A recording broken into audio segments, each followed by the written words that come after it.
കേരളത്തിലെ ലഹരി മാഫിയയുടെ രാഷ്ട്രീയ രക്ഷാകർതൃത്വം CPIM ഏറ്റെടുത്തിരിക്കുകയാണെന്ന് പ്രതിപക്ഷ നേതാവ് VD സതീശൻ. സംസ്ഥാനത്ത് ലഹരി പടർത്തുന്നത് SFI എന്ന് BJP സംസ്ഥാന അധ്യക്ഷൻ K സുരേന്ദ്രൻ ആരോപിച്ചു. കോൺഗ്രസിന് ലഹരിയല്ല SFI ആണ് പ്രശ്നമെന്നായിരുന്നു മന്ത്രി PA മുഹമ്മദ് റിയാസിന്റെ പ്രതികരണം. ലഹരി വിഷയങ്ങളിൽ രാഷ്ട്രീയം കാണരുതെന്നും മന്ത്രി പറഞ്ഞു. SFI നേതൃത്വത്തിൽ ഇതിൻ്റെ എന്താണ് ഇത് പലതരത്തിലുള്ള സെയിലാണ് അവിടെ നടക്കുന്നത്. വലിയ ക്വാണ്ടിറ്റി കൊണ്ടുവന്നിട്ട് സെയിൽ നടക്കുകയാണ്.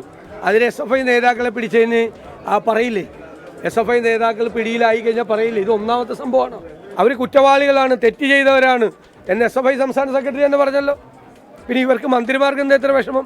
കേരളത്തെ നശിപ്പിക്കാൻ കച്ചകെട്ടി ഇറങ്ങിയിരിക്കുന്ന ഒരു മാരക വൈറസാണ് SFI. അതുകൊണ്ട് SFI എന്ന് പറയുന്ന ഒരു വിദ്യാർത്ഥി സംഘടനയ്ക്ക് കേരളത്തിലെ ക്യാമ്പസുകളിൽ പ്രവർത്തിക്കാനുള്ള ഒരു അവകാശവുമില്ല.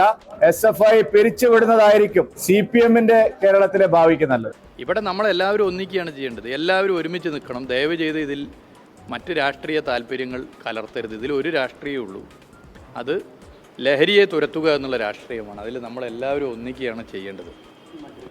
ഇതിൻ്റെ സ്രോതസ്സ്, അതുപോലത്തെ ഇതിൻ്റെ ഏജൻറ്റുകൾ, ഇതിനെതിരെയൊക്കെ കർക്കശ നിലപാട് ഇപ്പോൾ സർക്കാർ സ്വീകരിക്കുന്ന പോലെ കർക്കശ നിലപാട് സ്വീകരിച്ച് മുന്നോട്ട് പോകണം. നമ്മളെല്ലാവരും ഒന്നിക്കണം. ഇതിൻ്റെ പേരിൽ കോൺഗ്രസ്സാണ് കേരളത്തിലെ ലഹരി ഏജൻറ്റുമാരെന്ന് പറയാനോ അല്ലെങ്കിൽ ഏതെങ്കിലും യുവജന വിദ്യാർത്ഥി സംഘടനയാണോ ഈ ലഹരിയുടെ ഹോൾസെയിൽ ഏജൻറ്റുമാരെന്ന് പറയാനല്ല ഞങ്ങൾ ഉദ്ദേശിക്കുന്നത്. അതല്ല ഞങ്ങളുടെ ലക്ഷ്യം.